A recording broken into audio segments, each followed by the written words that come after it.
Welcome to the Finding Purpose LiveCast, where we feature authors, leaders, and speakers of purpose on a live platform to have truly authentic conversations. And now your host, Davin Salvagno. Good morning, Coryne. How are you? Good morning. I'm doing well this morning. And you? I am outstanding. It is a beautiful day, and I am really excited for people to get to know you and to hear your story, and excited for our conversation today. Yeah, so am I. This is going to be fun. It is. So today we are here with Coryne Forest, and Coryne Forest is our Director of Training and Development at PurposePoint, and she has a tremendous story. She also is the owner of CoryneForest.com, and you can check that out. She has some coaching consulting that she does. And what you just have a tremendous heart for people, for leadership, for learning and development. It has been a pleasure being able to work together at PurposePoint over this last year. And I am excited to hear kind of how you got to this point and to share with others who are listening today who you are, your story, your journey, and how that led you to what you're doing today. So let's pull back the curtain. Who is Coryne Forest? Tell us your story, a little bit about your background, and how you got to where you are today. All right. Well, I think I had a pretty normal childhood, middle class kid, but I was the first of all my cousins, and I have a lot of cousins. My dad is one of 10 children, to actually go to college and graduate. And so I went to GMI, Engineering and Management Institute in Flint, and graduated with a manufacturing systems engineering degree. And GMI is, well, it's Kettering University now, and they are a school that is 100% sponsored, which means that to go there, you have to have a job with a sponsor your entire time. So I started when I was 17 years old with the United States Army down in Warren, Michigan at the R&D Center. And I had a really great career as an engineer with the United States Army. So that was kind of the beginning story there. And then as far as my engineering career goes, it kind of was broken down into a couple of phases, I guess. And for the first many years, I was just a practicing engineer, which means you were assigned technical projects, technical contracts to manage, basically. And I did that for the first 18 years that I was there. And then I had really successfully delivered a multi-million-dollar project, and they're like, oh, that's fantastic. We're going to make you a leader now. And so I was promoted into leadership. And that began my journey of really getting to know people and what motivates them, what makes them tick. The whole field of psychology was fascinating to me. And I spent about 8 years as a technical leader. I headed up the industrial-based management department there. Then my life took a sideways turn that ended up being so fortuitous, right? I had clawed my way up to a nice middle management position with the Army. And the head of organization development, I was on his radar screen because I had a really successful department. And he said, you think different. You think different than the other leaders around here. Why don't you come and do a developmental assignment for a couple of years and teach leadership development to the other scientists, engineers and scientists in the organization? And I was like all over that. I'm like, oh, please, yes, sign me up. And it was only supposed to be 3 years, but I ended up staying there for 8 years. And I just retired at March 31st was my last day as an Army civilian. And that is when I launched my company, Coryne Forest LLC. And around that same time, Davin, you and I reconnected with PurposePoint. We had talked I don't know, almost 2 years ago. And me becoming free and PurposePoint starting to develop that leg of their approach seemed a match made in heaven. And you graciously invited me to become the Director of Training and Development. And I accepted because I think it is an absolute perfect step for me on my journey. So that's kind of me in a nutshell. I love how you can look back at your story and see how everything that you went through and what you were doing was preparing you for the next step in that journey, and even to where you're at today as the Director of Training and Development for PurposePoint. And you hit the ground running. You were doing a tremendous job. And I think what's most interesting about that is that some of our clients that we've been serving recently are in manufacturing and have kind of a strong engineering mindset. And I didn't go to school to be an engineer, and my mind doesn't think like an engineer. In fact, I confess that I had a stereotype maybe even against engineers and thinking, well, if you're an engineer, you're certainly not a people person. What? And I know that's clearly not right at all. I completely confess of that and debunk that from years ago, but you've proved that. Here you are with an engineering background. And I don't know if I've met anyone who is as passionate about people and leadership development and professional development as you are. And so this match of having an engineering background and wanting to invest into people and helping them become who they want to be and who they were created to be, it's just a perfect blend. And I could see how you were prepared for this moment of time. It's been amazing to watch, and I couldn't be happier that you're with us. It's awesome. Yeah, it truly feels like everything did prepare me for that. It was a path. And let me tell you, it was a struggle at the Army to get them to let me leave tech leadership. You know, I had very high-ranking people in both camps of, oh yes, this will be great for the organization, and oh my God, how can we let a good technical leader not lead technical people? So it was a struggle, and but it was just part of the journey, right? It made me when I did finally get the assignment officially, it just made it that much richer because of the struggle to get there. So. Yeah. Sometimes the struggle is what really, there's a quote that I've shared before that, opportunity is born out of adversity. And sometimes it's the struggle that leads us to the next step that we were created for. And you shared a very quick synopsis of kind of your background, but I know that during that journey, it wasn't all sunshine and rainbows. I'm sure that there was adversity along that journey. I'm sure that there was struggle along that journey. And I know that there's people listening to this right now that, especially in the times that we're living in right now, in the COVID times, there's a lot of people struggling with adversity. Tell us about some times of adversity that you've walked through, how you approached those and how you overcame those. I think really two things come to mind on this. One of some of my darkest times, I guess you could say, were my daughter, when she was born 6 weeks premature, and her lungs weren't developed. So she was born blue and not breathing, and they immediately whisked her away, to intubate her. And I never got to see her. I didn't get to hear that first cry, nothing. My husband says it's a good thing I didn't see her, because he did, and she was blue when he saw her. And that just set off a whole chain of events that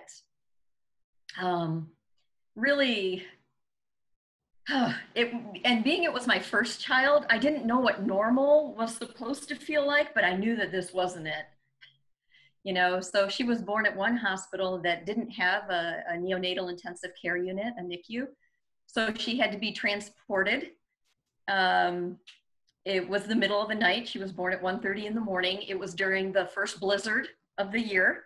The ambulance that the NICU sent for her got in an accident on the way to the hospital to pick her up. So you hear all this stuff going on, and you're like, what's going on? You can't comprehend all that bad stuff coming at you all at once.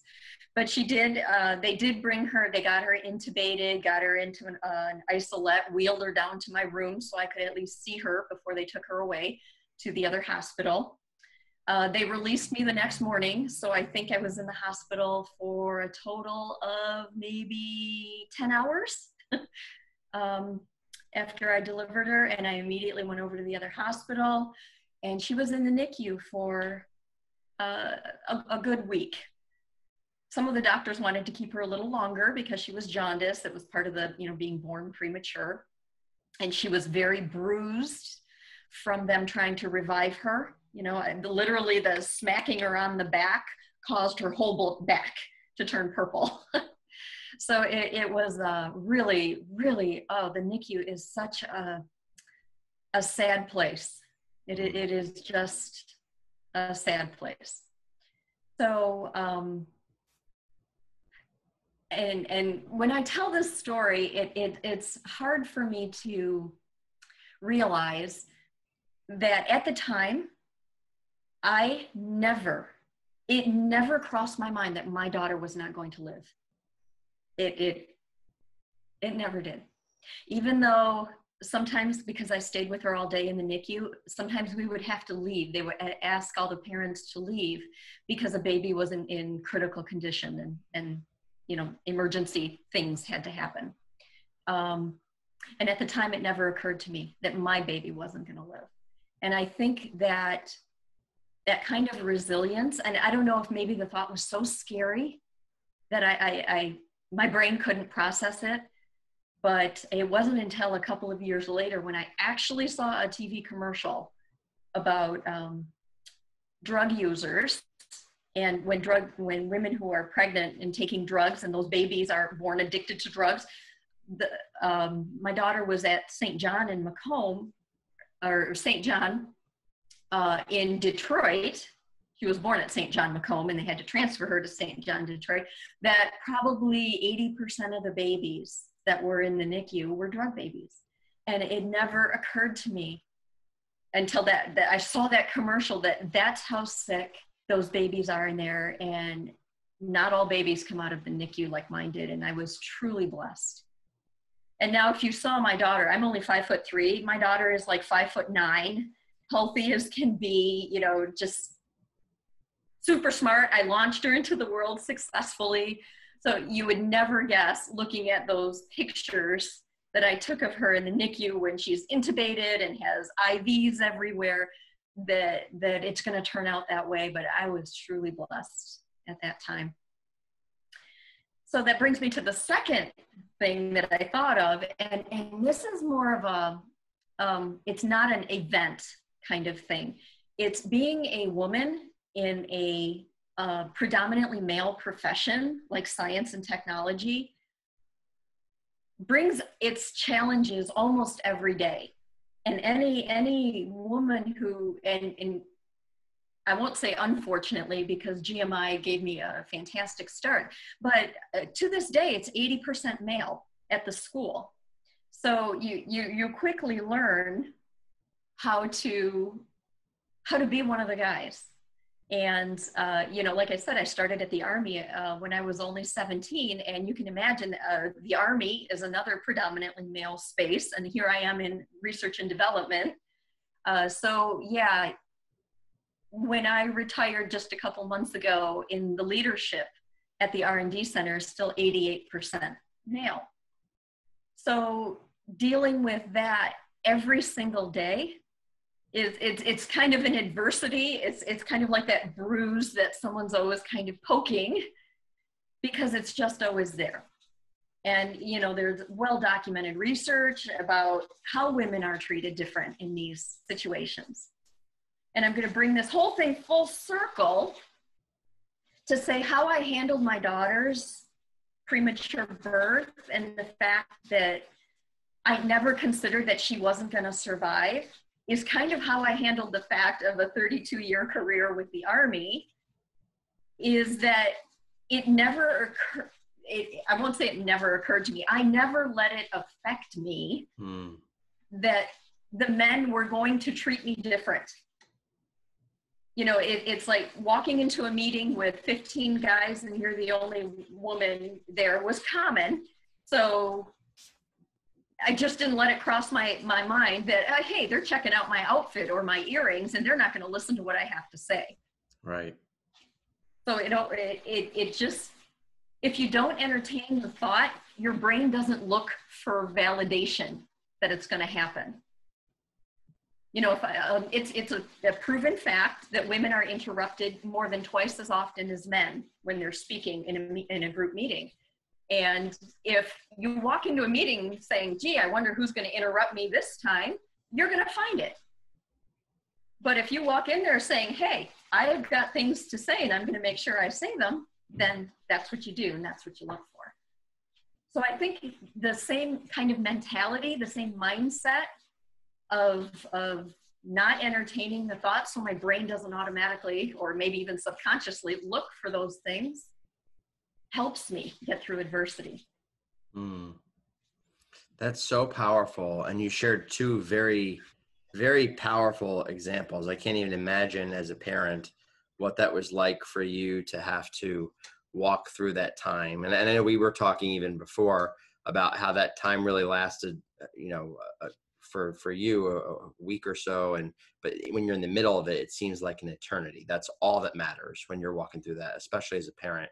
And then you contrast that with the 32-year career of walking through, as you just said, kind of the challenges of adversity that you felt as a woman in a predominantly male-dominated environment, if you will, and having to deal with some very strong personalities. I mean, this is the Army, right? That's the other piece too, is you're teaching members of the military how to think and how to lead others. And you know, there is that stigma of, well, what could she possibly know sometimes? And so for you to have to overcome that and to wear that level of authority as an educator and as someone who has to influence, because that's really what leadership is influence, that audience. I mean, that alone, as you said, is a struggle. One of the things that I remember when you and I first met for coffee, probably 2 years ago, you had this concept. You said these words. You said, you know, I feel like there's a lot of moms out there that are torn between being super mom and super CEO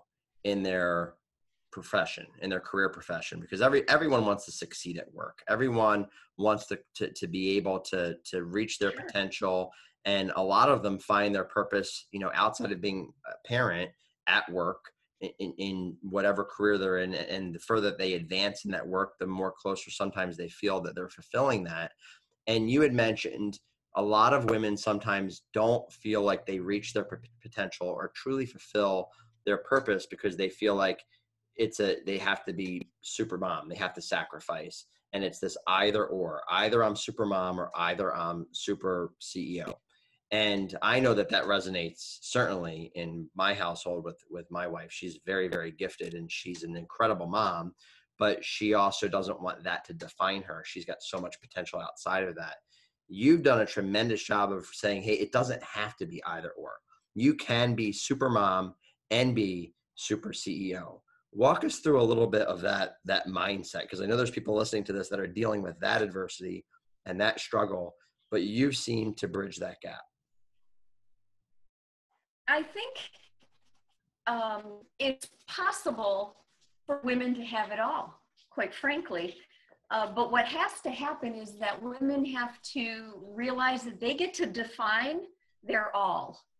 So, you know, if you choose, let's say you have a career and you choose to stop your career or halt your career to be a stay-at-home mom, for that, you know, that recognition that that's a choice and that recognition that that's a phase.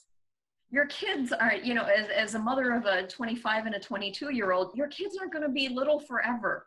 I'm an empty nester now, you know, and even if you take a pause from that career, make sure that that's your choice and make sure that you realize that's a phase. You know, you get to define who you are in all phases. You know, I did not give up my career. extremely blessed, and every Mother's Day I remind my mom of this, is I convinced my mom to quit her job. I matched her pay to come watch my kids in my home. So I had an in-house nanny, but it was grandma care. And that was a godsend because it allowed me to continue to have a career for that. But it was a choice that my husband and I, made, and a choice that my mother made as well for that. So you can have it all. You can have good marriages. You can raise well-adjusted kids. You can remember to take care of yourself, get to the gym, eat healthy and all that. But you get to define what good looks like. You get to define what great looks like. And you get to figure out that balance. And that's the problem. Right there is the problem. You get to find out the balance for yourself. And people love to compare against other people's balance. Some people might look at me and say, yeah, she had a 32-year career at the Army, and she raised 2 kids who are launched in the world, and she's still married to the same guy 27 years later. My God, how did she do it? But that was based on my choices, my personality, my circumstances, and everybody's is different. And yet we love to compare ourselves to that. And social media makes it so easy to compare ourselves. People are posting those great vacations that they're taking and, that vacation property that they bought. But you don't know the rest of the story. So finding that balance that's individual to women is what's going to be key there. Life is in phases. That's so insightful. We've heard it said that comparison is the thief of joy. And I've seen that. I've seen so many people compare themselves to the lives that other people are living rather than focusing on the life that they're supposed to be living. And really the only comparison that we should be looking at is comparing ourselves to ourselves, comparing ourselves to the potential that is within us. And like you said, you said that the key to that was based off of your circumstances, based off of your situation, was defining what does that balance look like for you, right? There's not some magical recipe that says, hey, 7 steps to having it all. You just said that you have to define what does all look like for you. And I think that holds true for men, women, doesn't matter what you are. You have to define what does having it all look like. And there's got to be priorities. Some people having it all means being super mom and they don't need to have the career. Some people means being the family man. There's one of my greatest stories of a friend of mine. I'm not going to share the whole story, but he was our realtor, and he had this minivan, and he drove this minivan proudly. And the license plate literally said family man. That was literally his license plate. And he had all the schools that his daughters went to for college. And he just saw his job as being a realtor as a funnel to be able to provide the best possible quality family time as he could for his family, to build memories. That was having it all for him. The job was just a funnel to do that. For others, it's the career and it's a balance. So I think that was so insightful and so spot on. Thank you. It's wisdom hard fought over a long time. I won't say how long, a long time. Well, and it is. And sometimes, it's a journey. I shouldn't say sometimes. It's always a journey. But the length of that journey of where you find what all looks like and what that balance looks like and what purpose means to you, that varies. There are some people who find their purpose in their 20s. I didn't find it until I was in my late 30s. There's a guy that I coached just a month ago. He's 60 years old, and we sat down for a coaching session because he had spent 60 years of his life and didn't know what his purpose was. He was struggling. He said, I've chased my whole life chasing success, and I really want significance. And I see these other people living lives of purpose, comparing themselves, as you just said, and he didn't know what that was. And then after an hour conversation, it was like a light bulb went off, and he said, oh my gosh, that's it. That's what I want to spend the rest of my life doing. That's my all, as you just said. Tell us kind of where you're at in that. When was the first time that you found either your purpose or your purpose in your work? What does that mean to you? Well, it's easy when you work for an organization like the United States Army to have a bigger purpose, right? That soldier in the field. We want to keep them safe and bring them home alive through the use of technology. And that is a noble purpose. But when I was, as I was going through my career, as I kind of outlined here, the turning point for me was when I got into organization development, where I was teaching leaders how to be better leaders. That is when I went from having a career, up until that point, I'd had a 24-year career, to having a calling. And I truly found my calling. I love to learn, and I love to share that to help people on their journey as well. I believe in leadership. I believe in good leadership. I think more people need to be happier at jobs. More people need to find their career and their calling. That starts with having a good leader who recognizes it. So I can't tell you how much I feel like his purpose is to make people to be better leaders for their people. It's like the ripple in the pond that keeps going out. Because good leaders inspire others. They inspire their work, and they inspire them to be good leaders when they become leaders. We need positive examples of leadership, and not the, boy, that totally blew. When I become a leader, I am never doing that. We need the positive side instead of keeping that list of, I'm never doing that when I become a leader side. So really the turning point for me was when I got into OD instead of into tech leadership. And a few years into that, they tried to make me go back, and I convinced them that I was a much, much happier, more effective person teaching other people leadership rather than leading. Let's say leading a slice of the pie in the organization rather than helping the whole organization become better. That was so on point. I think those listening now have a clear understanding of why you're the director of learning and development for PurposePoint, and why your passion and your focus is around leadership development. And in fact, one of the organizations that we were just recently working with, their CEO was on your first session, and I think an hour into it, he sent me a text message and said, "Man, she is good. Where did you find her?" Your passion for leading others and for leadership, that ripple effect that you just talked about, is so evident in all you do. And for those who are listening to this, you can, Coryne has a couple of workshops actually that are coming up. You can go to the PurposePoint website and you can see some workshops that she has going on that you could register for. But as we wrap up here, what's one final thing that you might say to those that are listening today, whether that's in finding their balance, finding their awe, overcoming adversity, finding their purpose, whatever it is, maybe what your one thing is. What's a final word you would have for those listening today? I would say that remember that you are at the helm of your ship. Wherever that journey takes you, the choices you make lead you places. And never give that control up. Never, and control, I was trying to find a better word than control.